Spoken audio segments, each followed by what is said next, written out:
लाए कुरान रब का फरमान,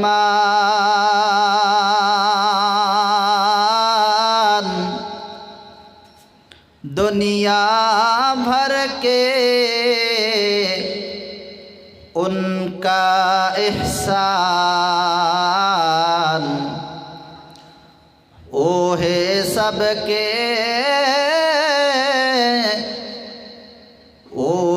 सबके मुहसिन आज़म सल्लल्लाहु अलैहि वसल्लम बरदुरुद अल्लाहुम्मा।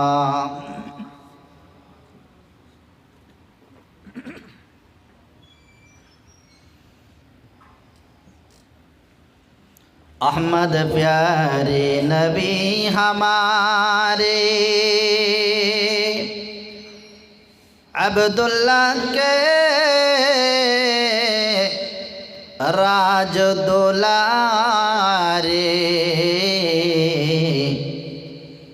बनकर आए रहमत आलम, बनकर आए रहमत आलम सल्लल्लाहु अलैहि वसल्लम। তো যে কথা বলছিলাম যে ডক্টর শান্তনু ঘোষ ফিলিপাইন একটা দেশ, যে দেশে মুসলমানদের সংখ্যা বেশি, সেখানে আমেরিকার একটা সংস্থার দায়িত্ব দেওয়া হয়েছিল যে খ্রিস্টান ধর্মে মানুষকে আকর্ষণ দেওয়ার জন্য। শেষমেশ ডক্টর শান্তনু ঘোষ দীর্ঘ 12 বছর চেষ্টা করার পরে ব্যর্থ হয়ে বললেন আমার দ্বারা অসম্ভব। তো শেষমেশ যখন জোরপূর্বক তাদেরকে ধর্মান্তর করা হচ্ছিল, তিনি পদক্ষেপ নিয়ে বললেন এবার আমার ইসলাম সম্পর্কে জানতে হবে যে মুসলমানদের অন্তরে কি এমন বাক্য আছে বা এই ধর্মের মূল ইতিহাস, কেন এরা এই ধর্ম থেকে অন্য ধর্ম গ্রহণ করতে চায় না। ও আল্লাহর বান্দা বান্দি, জেনে রাখুন ডক্টর শান্তনু ঘোষ তানার কাছে যে সমস্ত মুসলমান রোগীরা আসতো, কয়েকজনের সঙ্গে পরিচয় নেওয়ার পর তিনি তাদের সঙ্গে কথোপকথনে লিপ্ত হলেন। বিভিন্ন সময়ে সুযোগ সুবিধা নিয়ে ইসলাম সম্পর্কে আলোচনা করতেন। ডক্টর শান্তনু ঘোষ বলেন আমার কিছু ইসলাম প্রেমিক মুসলমান বন্ধু, তাদের সঙ্গে আমি ইসলামকে নিয়ে গবেষণা করতে লাগলাম। শেষমেশ তারা একটা আমাকে কোরআনের ইংরেজি অনুবাদ দিয়েছে, আর একটা দিল হযরতে ঈসা আলাইহিস সালাতু ওয়াস সালামের জীবনী। আমাদের নবী রাহমাতুল লিল আলামিনের আগে আল্লাহর জমিনে যিনি নবী হয়ে এসেছিলেন হযরতে ঈসা আলাইহিস সালাতু ওয়াস সালাম। ডক্টর শান্তনু ঘোষ বলেন আমার কাছে ঈসা নবীর জীবনী দেওয়া হলো, আমি ওটাকে পড়লাম এবং কোরআনের ইংরেজি অনুবাদ দেওয়া হলো। আমি পড়তে লাগলাম কোরআনের ভিতরে কি আছে না জানি একটু লক্ষ্য করতে চাই। আলহামদুলিল্লাহি রাব্বিল আলামিন, কোরআনে সূরাতুল ফাতিহার প্রথম আয়াত আলহামদুলিল্লাহ, সমস্ত প্রশংসা আল্লাহর জন্য, রব্বিল আলামিন, যিনি হলেন গোটা জগতের রব, যিনি হলেন গোটা জগতের পালনহার, যিনি হলেন গোটা জগতের স্রষ্টা। তিনি এটা পড়ার পর আবার বললেন আর রহমানির রহিম, যিনি হলেন অতীব দয়ালু রহমান রহিম, যিনি মানুষের প্রতি দয়াশীল। আল্লাহর কোরআনে 3 নম্বর সূরা ফাতিহার আয়াতে বর্ণিত মালিক ইয়াউমিদ্দিন, দিন। কিয়ামতের দিনের মালিক হলেন আল্লাহ। ইয়াকা নাবুদু, আয় আল্লাহ আমরা তো তোমার ইবাদত করি, ওয়া ইয়াকা নাস্তাঈন, প্রয়োজনে সাহায্য চাওয়ার প্রয়োজন হলে আল্লাহ তোমার কাছে চাই। তো জীবনের প্রথম সাহায্য যেটা চাওয়ার সেটা হলো ইহদিনাস সিরাতাল মুস্তাকিম, আল্লাহ আমাকে সঠিক পথের দিশা দেন, সঠিক পথের প্রতীক বানিয়ে রাখুন। সিরাতাল লাযিনা আনআমতা আলাইহিম, তাদের পথ যাদের প্রতি আপনি অনুগ্রহ করেছেন। কারা তারা? উলাইকাল লাযিনা আনআমাল্লাহু আলাইহিম মিনান নাবিয়্যিন ওয়াস সিদ্দীকিন ওয়াশ শুহাদাই ওয়াস সালিহিন। আয় আল্লাহ যারা নবী, যারা সিদ্দিক, যারা সত্যবাদী, যারা শহীদ, যারা সুহাদা, যারা আল্লাহর প্রিয় বান্দা, আল্লাহ আমাদের ওই পথের পথিক বানিও।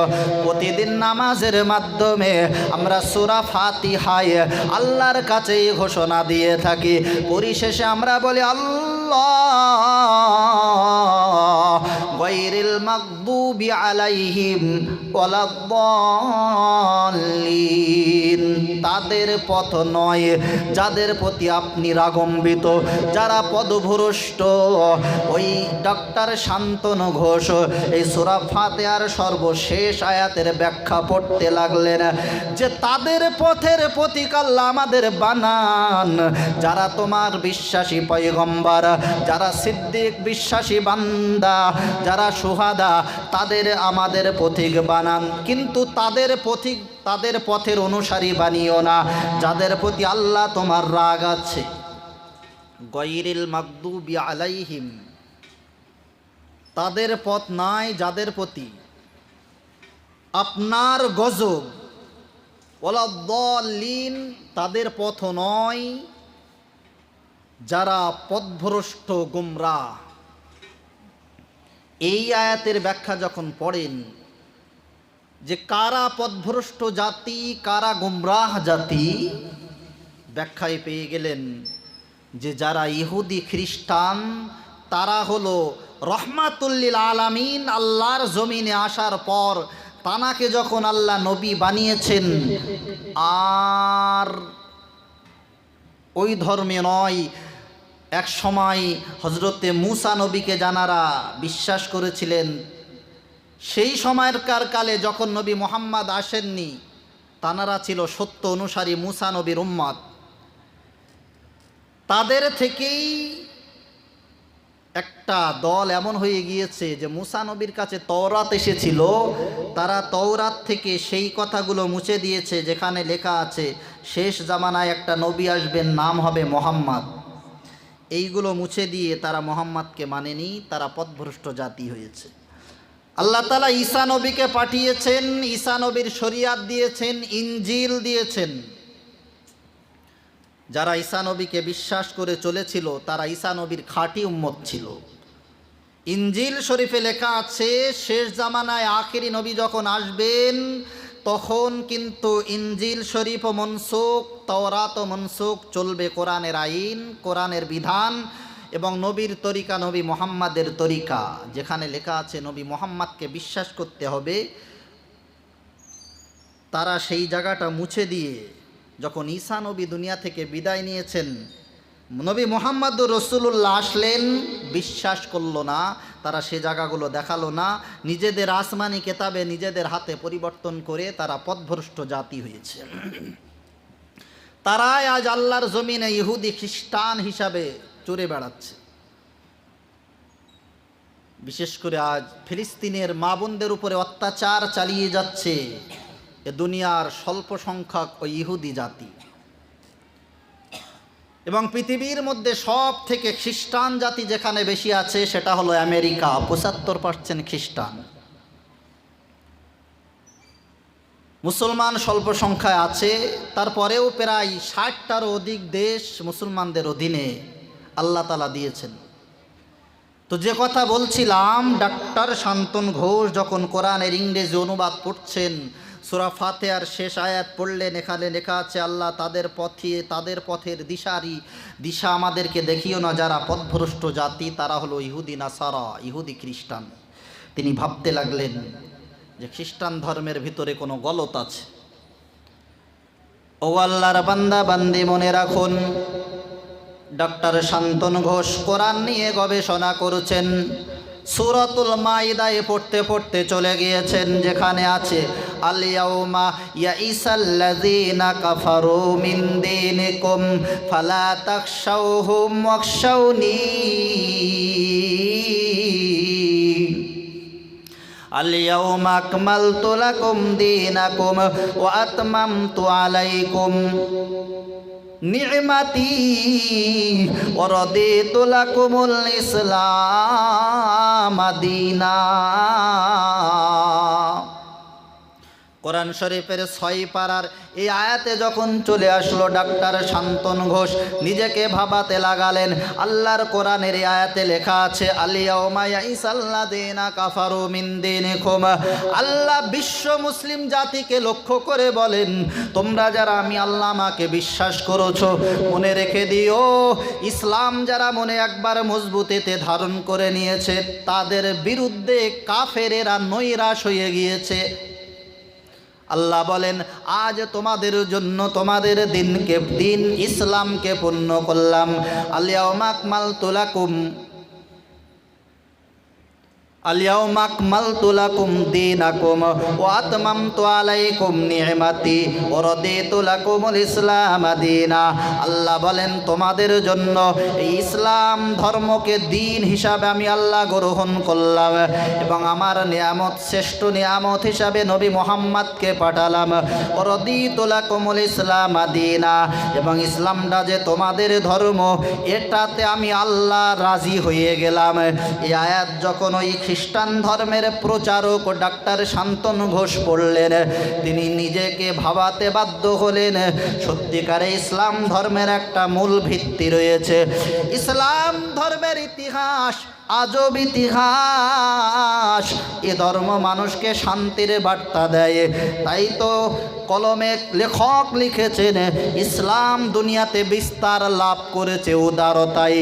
ইসলাম ভালো চরিত্রে, ভালো আচার ব্যবহারে প্রসার লাভ করেছে। ইসলাম তলোয়ারের আঘাতে নয়, বরং ইসলাম মানবিকতায় বিস্তার লাভ করেছে। ডাক্তার শান্তনু ঘোষ নিজেকে ভাবাতে লাগলেন, আর খ্রিস্টান ধর্মে থাকা যাবে না, এবার নিজেকে আমি ইসলামের দিকে আকৃষ্ট করতে চাই। তিনি নিজেকে ভাবাতে লাগলেন, যখন ওই খ্রিস্টান ধর্মের মানুষেরা জানতে পারবে ডাক্তার শান্তনু ঘোষ ইসলাম ধর্ম গ্রহণ করেছে, হয়তো তারা আমার উপরে অনেক অত্যাচার করবে, আমার পরিবার ত্যাগ করতে হবে, আমার জমি জায়গা ভিটে বাড়ি ছাড়তে হবে। তারপরেও আমি ইসলামকে এতটা ভালোবেসেছি, কারণ আমি পুরো কোরআন শরীফের অনুবাদ ইংরেজিতে পড়ে দেখলাম, এই পৃথিবীর মালিক এক আল্লাহ ছাড়া দ্বিতীয় কেউ নয়। জোরে বলুন সুবহানাল্লাহ। তো তিনি গবেষণা করেছেন, একজন ডাক্তার মানুষ, শিক্ষিত মানুষ, শুধু তিনি নন, হাজার হাজার লক্ষ লক্ষ জ্ঞানীগুণী মানুষ, তাঁরা ইসলাম ধর্মর মূল ইতিহাস জেনে এ ধর্মকে ভালোবেসেছেন। শেষমেশ তিনি সিদ্ধান্ত নিলেন যে ফিলিপাইনের কোনো মসজিদের ইমামের সঙ্গে সাক্ষাৎ করে আরও কিছু ইসলাম সম্পর্কে জানতে। ডাক্তার শান্তনু ঘোষ নিকটের মসজিদে চলে গেলেন, ইমাম সাহেবদের সঙ্গে আলোচনা করলেন যে আমি তো এ ধর্মে আসতে চাই, হয়তো আমার উপরে বিপদ আসতে পারে, তোমরা একটু হেল্প আমাকে করিও, আমার জন্য একটু সহযোগিতার হাত বাড়িয়ে দিও, কারণ আমি যদি ইসলাম ধর্মে আসতে পারি, আমি তোমাদেরকে কথা দিলাম, আমার মনের অনেক বন্ধুরা আছে, আমি যে কথাগুলো ইসলাম সম্পর্কে জানতে পেরেছি, বুঝতে পেরেছি, যদি আমার বন্ধুদেরকে বোঝাতে পারি, নিশ্চিত তারাও একদিনে ইসলামের ভিতরে আসতে পারবে। ডাক্তার শান্তনু ঘোষ ওই ইমাম সাহেবের সঙ্গে আলোচনা করে ইমাম সাহেবের হাতে হাত রেখে ইসলামের কলেমা লা ইলাহা ইল্লাল্লাহু মুহাম্মাদুর রাসূলুল্লাহ পড়ে নিলেন। ডাক্তার শান্তনু ঘোষ তিনি যখন কলেমা পড়ে নিলেন, তিনি যখন ওই কলেমা পড়ার পর রাত্রে ঘুমায়েছেন, একটা শান্তির প্রবাহ বাতাস যেন তানার গায়ে লাগছে, যেন কেউ যেন জান্নাত থেকে ডাক দিতে চলেছে যে ডাক্তার শান্তনু ঘোষ, তুমি যে সত্য ধর্ম ইসলামটাকে তোমার জীবনে চয়ন করে নিয়েছো, মরণের পর আল্লাহ তাআলা তোমার জন্য দয়ার জান্নাত বানিয়ে রেখেছেন, চিরতরের জন্য জান্নাতে চলে যাইবা। এই ক্ষণস্থায়ী সামান্য জীবনকে তুমি ইসলামের জন্য যদি উৎসর্গ করতে পারো, বাকি অফুরন্ত অনন্ত জীবন তোমার আরামের জন্য অপেক্ষা করবে। এই স্বপ্ন যখন তিনি দেখলেন, তিনি যখন ইসলাম ধর্ম গ্রহণ করলেন, তিনি তার জীবনীতে আরও লিখেছেন যে আমার ইসলাম ধর্মে আসার পর আমার বন্ধু বান্ধবদেরকে বলতে লাগলাম যে ইসলাম ধর্মের ইতিহাস তাদেরকে বোঝাতে লাগলাম। বড় বড় আরও 12 জন আমার বন্ধু, তারাও আমার সঙ্গে ইসলাম গ্রহণ করেছে। ডাক্তার শান্তনু ঘোষ বলেন, ওই 12 জনকে নিয়ে আমি দায়িত্ব নিয়ে একটা ইসলামিক সংগঠন তৈরি করলাম, যার ফলে ইসলামকে প্রচার করতে লাগলাম। তিলে তিলে আমাদের ক্ষুদ্র প্রচেষ্টায় ডাক্তার শান্তনু ঘোষ বলেন, সেই জামানায় 2 লক্ষ মানুষ তারা ওই খ্রিস্টান ধর্ম ইহুদি ধর্ম ছেড়ে তারা ইসলাম ধর্মকে ভালোবেসেছিলেন। জোরে বলুন সুবহানাল্লাহ।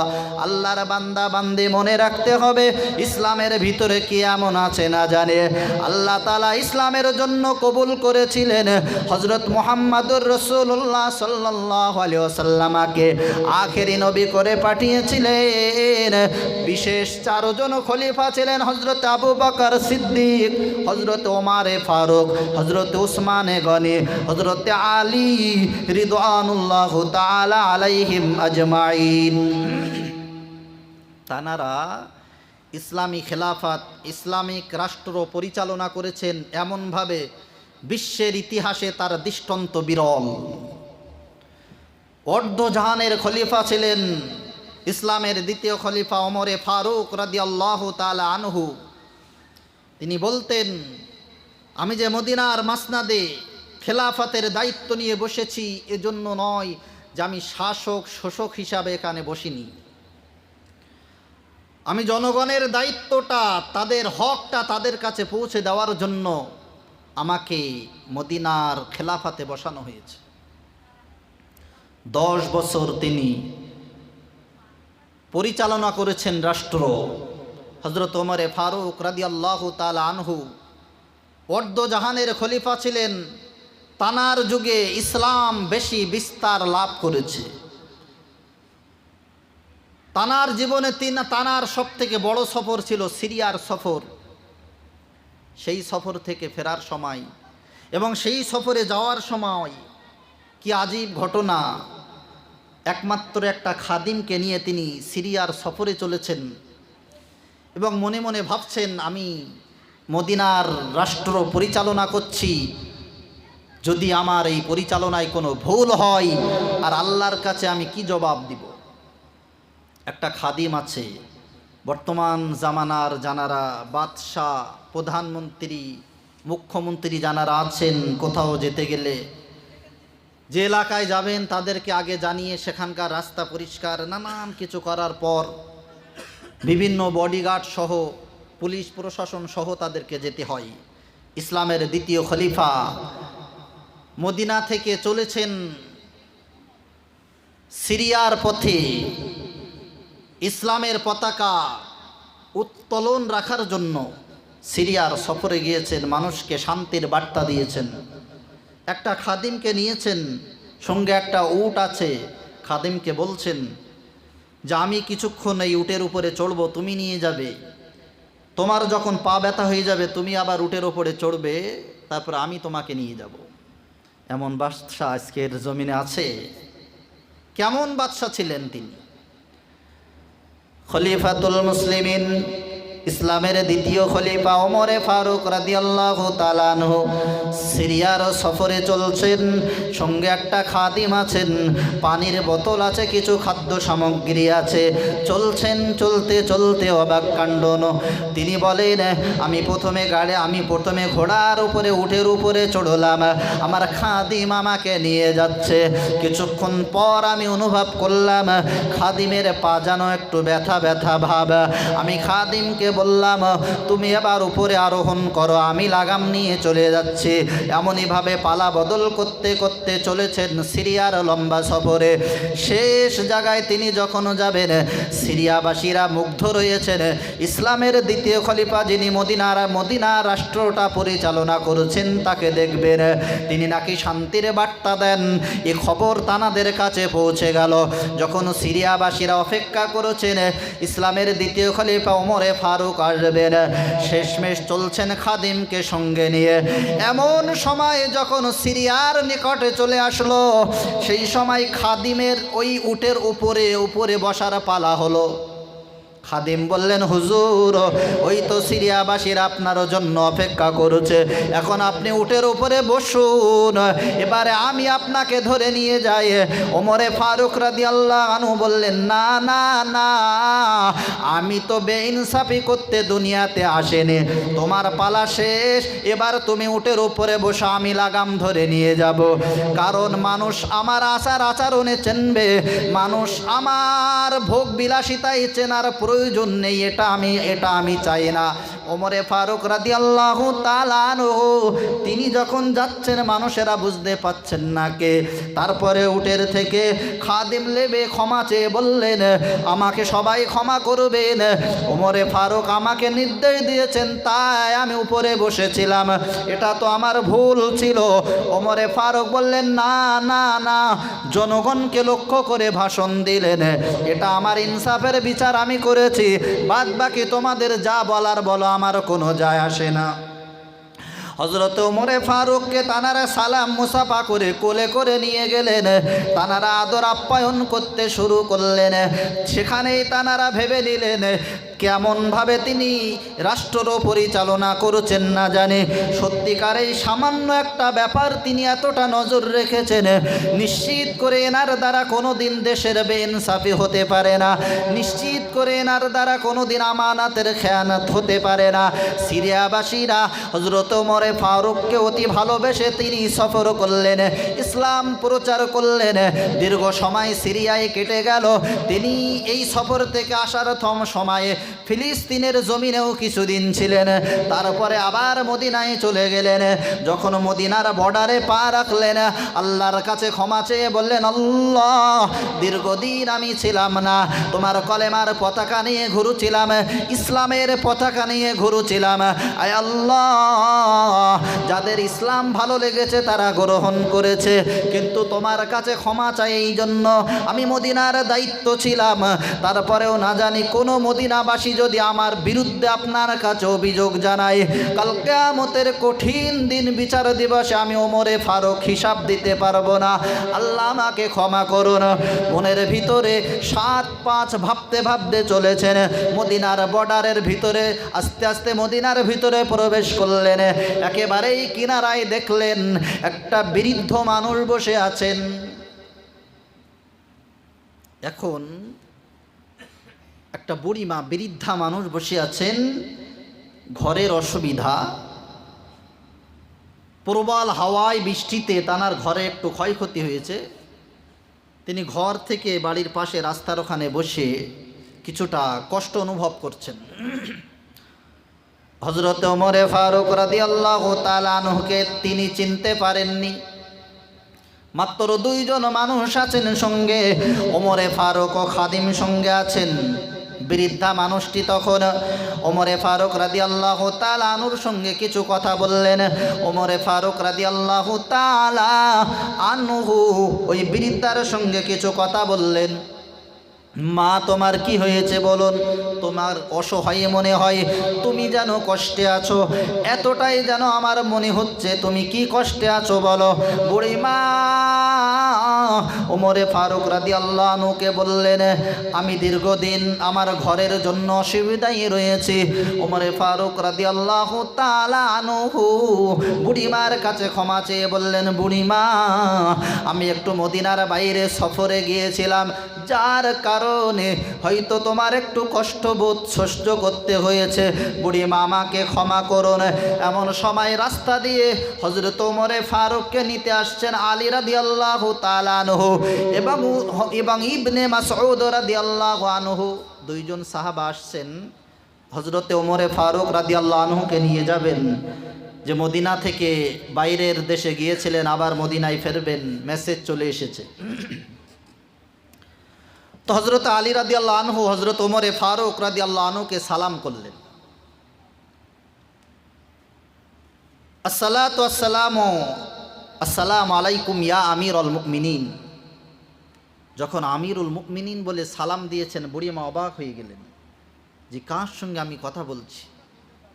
বুড়িমা বললেন, খলিফা, আমাকে ক্ষমা করুন, আমাকে মাফ করুন, আমার ভুল হয়েছে, আপনার সঙ্গে হয়তো কিছু চড়া কথা বলে ফেলেছি।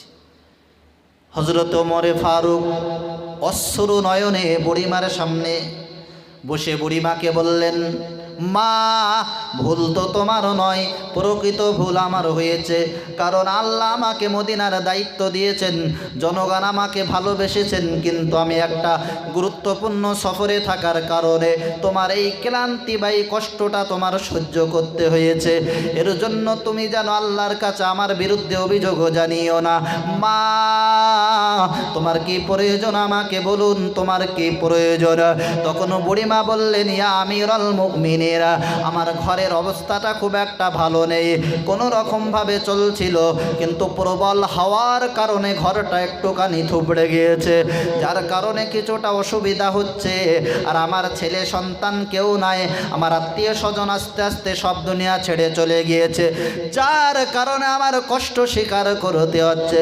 ওমরে ফারুক রাদিয়াল্লাহু আনহু বুড়িমাকে লক্ষ্য করে বললেন, বুড়িমা, তুমি এতটা কষ্টে আছো, যদি আমাকে একটু খবর পাঠাতেন আমি তো ব্যবস্থা করে দিতাম। বুড়িমা বললেন, কার মাধ্যমে খবর পাঠাই? আমিরুল মুমিনিন বললেন, জনগণের মাধ্যমে পাঠাইলে আমি ওমর হাজির হয়ে যেতাম। হযরত ওমর বললেন, বুড়িমা, আমার বিরুদ্ধে আল্লাহর কাছে অভিযোগ করিও না, এটাই তোমার কাছে ক্ষমা চাই। তারপরে বুড়িমার কাছ থেকে ক্ষমা চেয়ে হযরত ওমরে ফারুক মদিনার মাসনাদে বসে 25টি সোনার মুদ্রা দিয়ে বুড়িমার কাছে পাঠালেন। কেমন বাদশা ছিলেন? আরও একটা সংক্ষেপে ঘটনা বলবো। হযরত ওমরে ফারুক রাদিয়াল্লাহু তাআলা আনহু, তানার অভ্যাস ছিল, তিনি যখন রাষ্ট্র পরিচালনা করেন, প্রতিদিন রাত্রে যেন মদিনার অলিগলি তানাকে টানতে থাকে, কোথায় কে কোন বিপদে আছে। তিনি দেখতেন, মানুষের অসুবিধা সুবিধা এগুলো লক্ষ্য করতেন, যারা বিপদে আছেন তাদের সহযোগিতা করতেন, যারা অসহায় তাদের সহায় হতেন, যে পেরেশানিতে সকল পেরেশানি হতে মুক্তি দেওয়ার ব্যবস্থা করতেন। মদিনার অলিগলি রাত হলে তাকে টানতে থাকতো। তিনি একেবারেই সাধারণ মানুষের মতো ঘুরে বেড়াতেন, কে কোন কষ্টে আছে দেখতেন। যদি কাউকে দেখতেন ইসলামে যখন মদ হারাম হয়েছে, কেউ মদ খাচ্ছে, তাকে থাপড় দিয়ে বলতেন, বাবু এটা করো না, এটা ইসলামে নিষিদ্ধ। যখন জানতে পারত হ্যাঁ ওমর আসছে, তখন ভয়ে কম্পিত হয়ে তারা বোতল ছুঁড়ে ফেলত, এতটাই মানত। ও আল্লাহর বান্দা বান্দে, মনে রাখুন, একদিন রাত্রে তিনি সফর করতে করতে মদিনার আর এক কিনারায় চলে গেলেন। গিয়ে দেখলেন একটা যুবক পথের ধারে বসে আছে, বিষণ্ণ দুঃখ মন নিয়ে যুবকটি বসে আছে। হযরত ওমরে ফারুক বললেন, তাকে সালাম করে বললেন, হে যুবক, তোমার কি ব্যাপার, এখানে কেন এই রাত্রে? ওই যুবক ভাই তখন বললেন, ভাই, ওমরে ফারুককে তখনও তিনি চিনতে পারেননি, যেহেতু সাধারণ নাগরিকের মতো তিনি ঘুরে বেড়াচ্ছেন। যুবক বললেন, ভাই, আমার ঘরে আমার স্ত্রী প্রসব বেদনায় ছটফট করছে, আমি অসহায় মানুষ, এই কষ্টের দিনে আমার কাছে এতটা অর্থ নাই, আমি আমার স্ত্রীকে সেবা দেওয়ার জন্য বাইরে থেকে একজনকে দায় নিযুক্ত করি, দায় যেটা আমরা ধন্যী বুড়িও বলে থাকি, ধন্যী মাও বলে থাকি। এখন তো হসপিটাল ছাড়া বাচ্চা হয় না। আগেকার দিনে এ বিষয়ে যারা পারদর্শী ধন্যী বুড়ি মায়েরা তানারাই এগুলো হেল্প করতেন। তো তিনি বলছেন যেটাকে দায়ী বলা হয়, যে এই কষ্টের দিনে আমি একটা দায় নিযুক্ত করতে পারিনি, অভাবের দায়ে না জানি কি হয় না জানি, কত দিতে হয় না জানি, আমার স্ত্রী প্রসব বেদনায় ছটফট করছে। হযরত ওমর ফারুক রাদিয়াল্লাহু আনহু যুবককে লক্ষ্য করে বললেন, হে যুবক, এজন্য তোমার মনে অনেক দুঃখ হয় আমি বুঝতে পারছি। যেহেতু প্রসব বেদনার যন্ত্রণা কঠিন যন্ত্রণা, মায়েদের জীবনের কঠিন যন্ত্রণার সময় হলো এটাই, তো আমারও তো মনে কষ্ট হয়। যুবক, তুমি যদি আমার অনুমতি দাও তাহলে আমি এর একটা বিধি ব্যবস্থা করতে পারি। যুবক বললেন, তুমি কিভাবে কি করবে এই রাত্রে? তো যদি একটু হেল্প করতে পারেন তাহলে এটা আমার জন্য অনেক আনন্দের বিষয়, এটা আমার জন্য অনেক সুখের বিষয় হবে। আমিরুল মুমিনিন ওমর ফারুক রাদিয়াল্লাহু তাআলা আনহু গুটি গুটি পায়ে চলে গেলেন নিজের বাড়িতে। নিজের স্ত্রীকে ডাক দিয়ে বললেন, হে উম্মে কুলসুম, ওঠো আমার সঙ্গে এসো। একজন মা বিপদে পড়ে রয়েছে, একজন তোমার বোন বিপদে পড়ে রয়েছে, চলো চলো, পুরো সব বেদনায় ছটফট করেছে, আমার সঙ্গে চলো, তোমার ব্যবস্থা করতে হবে। ওমরে ফারুক রাদিয়াল্লাহু তাআলা আনহু নিজের স্ত্রী উম্মে কুলসুমকে নিয়ে চললেন। যুবক ভাই অত্যন্ত কষ্টে বসে আছে, দেখতে পেয়ে বললেন, হে যুবক, তুমি যদি অনুমতি দাও আমার সঙ্গে যে মহিলাটি এসেছেন ইনি তোমার ব্যবস্থা করে দেবে, তোমার স্ত্রীর হেল্প এই মহিলাই করে দেবেন। তখনও তিনি পরিচয় দেননি আমি আমিরুল মুমিনিন ওমরে ফারুক রাদিয়াল্লাহু তাআলা আনহু। যাই হোক, লোকটি অনুমতি দিলেন। ঠিক আছে, যদি ওই মা বা ওই মহিলাটি পারে তাহলে আমি অনুমতি দিলাম আমার ওই ছিন্ন ঘরে যাওয়ার জন্য। হযরত ওমরে ফারুক রাদিয়াল্লাহু তাআলা আনহুর স্ত্রী চলে গেলেন ওই কুটির ঘরে। একজন মা যন্ত্রণায় ছটফট করে, তিনি আল্লাহর কাছে সাহায্য চেয়ে যে কোনোভাবে তিনি উদ্ধার করলেন। কিছুক্ষণ পরেই ওমরে ফারুক রাদিয়াল্লাহু তাআলা আনহুকে ডেকে বললেন, খলিফা, তুমি তোমার বন্ধুকে সুসংবাদ দিয়ে দাও, আল্লাহ তোমার বন্ধুকে একটা পুত্র সন্তানের ব্যবস্থা করে দিয়েছে। হযরত ওমরে ফারুক রাদিয়াল্লাহু তাআলা আনহু স্ত্রীর কথা মতো নিজের যুবক বন্ধুকে বললেন, হে যুবক, তোমার জন্য সুসংবাদ, আল্লাহ তোমার একটা পুত্র সন্তানের ব্যবস্থা করে দিয়েছে। হযরত ওমরে ফারুক রাদিয়াল্লাহু তাআলা আনহুর স্ত্রী ঘর থেকে বাইরে হলেন। ওই যুবকটি তখন বললেন, ইয়া আমিরুল মুমিনিন, এতক্ষণ তো আপনাকে আমি চিনতে পারিনি, কিভাবে আমাকে চিনতে পেরেছো? যুবকটি বলল, হুজুর, আমি শুনেছি যিনি মদিনার দায়িত্ব আছেন, রাত হলে তিনি মদিনার অলিগলি দেখেন কে কোন বিপদে আছে। আর আজকের দিনে আমি বিপদে ছিলাম, আর আল্লাহ এই রাস্তায় আল্লাহ আপনাকে পাঠিয়েছেন, এটাই আমার মনে বিশ্বাস, আমি ধারণ করলাম আপনি হবেন খলিফা ওমর। বাস্তব তাই হলো।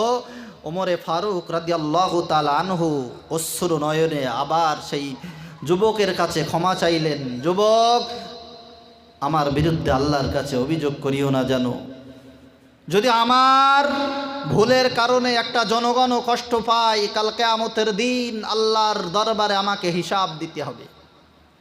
হাদিস পড়েছিলাম, আলা কুল্লুকুম রাঈন ওয়া কুল্লুকুম মাসউলুনা আন রাইয়াতিহি। আল্লাহর নবীজি বলেন, হ্যাঁ মানুষ, তোমরা সবাই দায়িত্বশীল। ওয়া কুল্লুকুম মাসউলুনা আন রাইয়াতিহি, কাল কিয়ামতের দিন সবাইকে নিজ নিজ দায়িত্ব সম্পর্কে প্রশ্ন করা হবে, তুমি তোমার দায়িত্বে কতটা সফল হয়েছো। হযরত ওমরে ফারুক রাদিয়াল্লাহু আনহু নবীজির এই বাণীটা মনে করলেন, আল্লাহ আমাকে এ দায়িত্ব দিয়েছেন, মদিনার জনগণের দায়িত্ব করে পাঠিয়েছেন। ও যুবক ভাই, তুমি যদি কোনো কষ্ট পেয়ে থাকো, আল্লাহর হস্তে আমাকে ক্ষমা করে দিও। এখন বিবেককে একটু প্রশ্ন করুন, আমরা মানুষকে নানাভাবে কষ্ট দিয়ে থাকি, কারো কাছে ক্ষমাও আমরা চাই না, বরং মানুষের বিরুদ্ধে ষড়যন্ত্র না করে ইসলামের সুযোগটা কিভাবে ইসলাম বিস্তার লাভ করেছে বাস্তব আমাদের জীবনের সঙ্গে যদি আমরা ফিট করতে চাই, যেন ইসলাম থেকে আমরা অনেকটাই দূরে চলে এসেছি। ইসলাম ভ্রাতৃত্ববোধের শিক্ষা দেয়, ইসলাম মানবতাবোধের শিক্ষা দেয়, ইসলাম মানুষের পাশে দাঁড়ানোর শিক্ষা দেয়। আল্লাহর নবী সাল্লাল্লাহু আলাইহি ওয়াসাল্লাম বলেন, আল্লাহু ফি আউনিল আবদি মা কানাল আবদু ফি আউনি আখিহি। আল্লাহর নবী সোনার জবানে বলেন, বান্দা যতক্ষণ অপর বান্দার বিপদের সহযোগিতায় থাকে, আল্লাহ ততক্ষণ সেই বান্দার সহযোগিতায় থাকে। জোরে বলুন সুবহানাল্লাহ। তাহলে সমস্ত হাদিসের বাণীগুলো আজও পর্যন্ত ইমামে বুখারী তিনি লিখেছেন বুখারী শরীফে, ইমামে মুসলিম রহমাতুল্লাহ তিনি লিখে গিয়েছেন। মুসলিম জাতি তারা ফলো করে নিজেদের জীবনে এগুলো বাস্তবায়ন করবে, কিন্তু আমরা মুসলিম জাতি এর থেকে তিলে তিলে দূরে সরে যাচ্ছি, যার কারণে যারা ইসলাম বিরোধী তারা ইসলামের উপরে আক্রমণ চালাচ্ছে, মুসলমানদের বিরুদ্ধে ষড়যন্ত্র চালাচ্ছে। আজ মুসলমানদের উগ্র ভাব দেখে তারা ইসলামের উপরে আঘাত হানতেও একটু দেরি করছে না। ও আল্লাহর বান্দা বান্দে মনে রাখুন, ওমরে ফারুক রাদিয়াল্লাহু তাআলা আনহু তিনি কেমন বাদশা ছিলেন, তিনি কেমন খলিফা ছিলেন। রাতের অন্ধকারে তিনি ঘুমাতেন না, তিনি তিলে তিলে ঘুরে বেড়াতেন, রাত জাগ্রত থাকতেন। কে কোনো বিপদে আছে, ওই যুবকটি তখন ওমরে ফারুক রাদিয়াল্লাহু তাআলা আনহুর কাছে ক্ষমা চেয়ে বললেন, আমিরুল মুমিনিন, আমার অন্যায় হয়েছে, আমাকে ক্ষমা করো। কারণ যে ইসলামের জন্য নিজেকে ছোট করে আল্লাহ তার মর্যাদা বাড়িয়ে দেয়। আল্লাহর হাবিব সাল্লাল্লাহু আলাইহি ওয়াসাল্লাম বলেন, মান তাওয়াযা লিল্লাহ রাফাআহুল্লাহ।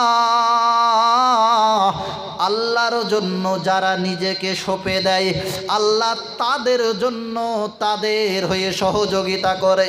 জোরে বলুন সুবহানাল্লাহ। মান তাওয়াযা লিল্লাহি রাফাআহুল্লাহ। আল্লাহর নবীজি বলেন, যারা আল্লাহর জন্য নিজেকে নিবেদিত প্রাণ করে তোলে, রাফাআহুল্লাহ, আল্লাহ তাদের মর্যাদা বাড়িয়ে দেন, আল্লাহ তাদের সম্মান বাড়িয়ে দেন। এজন্য ইসলামের শুরু ইতিহাস ছিল, যাদের দ্বারা ইসলাম বিস্তার লাভ করেছে তারা অনেক কষ্ট করেছে, তারা অনেক পরিশ্রম করেছে, জনগণের প্রয়োজন খেয়াল করেছে। আজ আমরা যারা দায়িত্ব আছি, আমরা সব সময় নিজের প্রয়োজন দেখে নিজের সন্তানের কথা ভাবি, নিজের বন্ধুর কথা ভাবি, কিন্তু প্রকৃতপক্ষে যে পাওনাদার, যে হকদার, তার কাছে প্রাপ্যগুলো পৌঁছে দেওয়ার ব্যবস্থা আমরা করি না। অথচ আমরা মুসলমান।